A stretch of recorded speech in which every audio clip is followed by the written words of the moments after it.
ng kamay. Mga dekalibreng lalaki, di mo kayang daragin yan.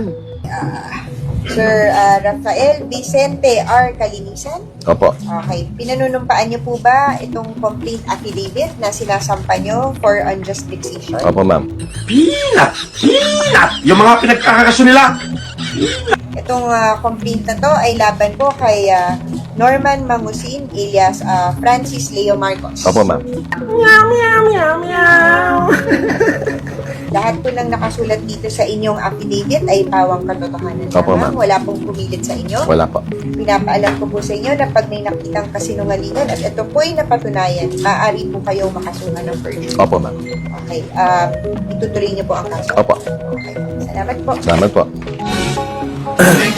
Paborito ng buong mundo. Papahaba rin ang buhay nyo.